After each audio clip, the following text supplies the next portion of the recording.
Brady. Charles Day Patches warmer Patton stood up. It's a Saturday, so Lizzie's probably volunteering at the animal shelter today. Let's go find her and tell her about him. Sometimes Charles likes to do things on his own, without letting Lizzie get involved. His big sister could be so bossy. But he had to admit, sometimes she could be useful. Sammy nodded. It sounds good. He patted Patches too. Hang in there, little fella. We'll be back soon, Charles promised. He checked to make sure that the rope was untangled. He hated to leave Patches all alone. But if they could find help for him, it would all be worth it. He kept looking back at the puppy as he and Sammy left the garage and cut across the driveway. Poor Patches looked so sad. Oh! Why are the boys leaving when they just been having so much fun? Oh!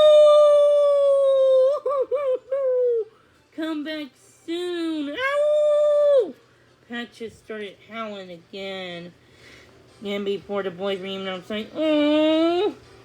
Sammy put his hand over there saying, That sound!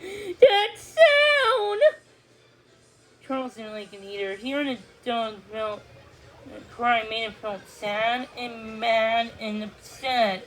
How could people be so mean to a cute little puppy? Then he saw something look really upset.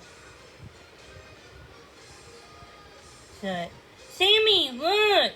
They were now in the backyard of the house. They could see the driveway across the house where Patches lived.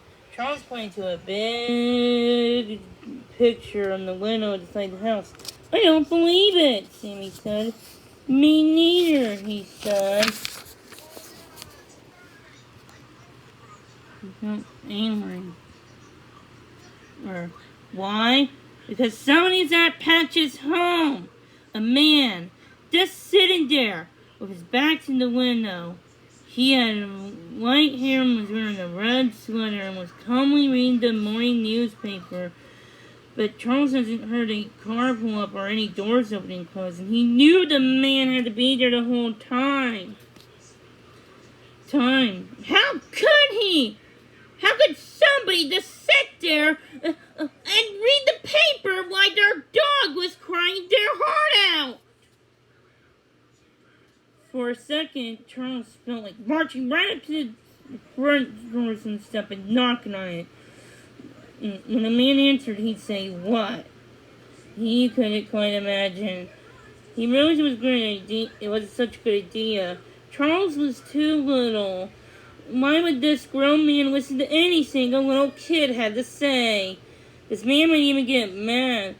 And he would probably say it was none of Charles' beeswax how he treated his dogs. And maybe it wasn't. But maybe it was. Maybe somebody can do about the terrible way Patches is being treated.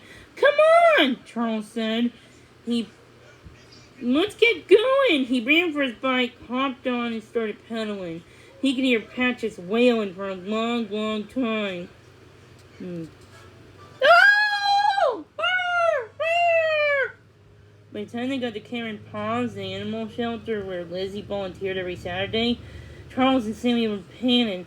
It had been a long ride with lots of hills. One hill was so steep that Charles almost had to go off and walk, pushing his bike. But then he remembered Patches. Could practically see the puppy's sad face and hear his mournful howls. So Charles kept running. I'd never been here before, Sammy says they got their bikes off in the shelter's parking lot.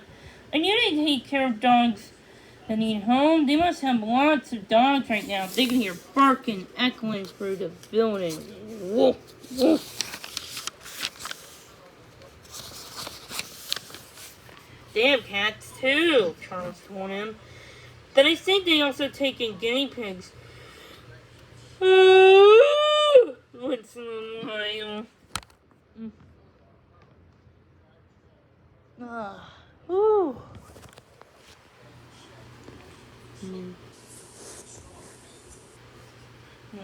Most people come here to a dog or a cat. Or give them up, right? Sammy asked.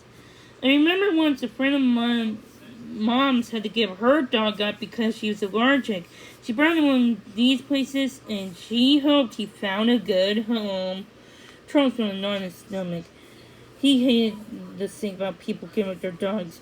He would never give up Buddy, no matter how sneezy or itchy he got. But he knew that bringing a dog to the shelter was the responsible thing to do if you were too old, weak, or young to take care of it more. It was way, way better than leaving it somewhere like a gas station. That's the one Snowball had been left at. Snowball was one of the cutest puppies the Petersons had ever fostered. He was a soft,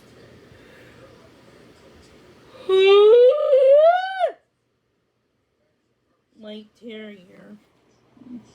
Ooh. Oh, sorry for the yawning. I just woke up from a nap. He lived a very happy and comfortable life with the kindly Mrs. Peabody. Charles led the way to the shelter. The barking got louder since they entered. His sister was standing behind the counter. Hey, guys! Lizzie looked up and smiled. What are you doing here? She put down her marker as she was making name tags for the dogs. Dogs' cages. Is everything okay? Lizzie stopped smiling when she saw the serious looks on the boys' faces. Charles, what is it? Is Buddy alright? Buddy's fine, Sammy said. Charles said, it's another dog that's in trouble. A beagle, Sammy added. He's only a little puppy. Lizzie walked out from behind the counter. What? What are you talking about? What beagle puppy? He's tangled up in a leash, said Charles. He was crying, said Sammy. And his name's Patches, added Charles. The people were home. Sammy and Charles were talking about once. Lizzie held him both hands. Guys, hold on. She made the boys sit down. Wait here, she said. I have a feeling Mrs. Dobbins should know about this.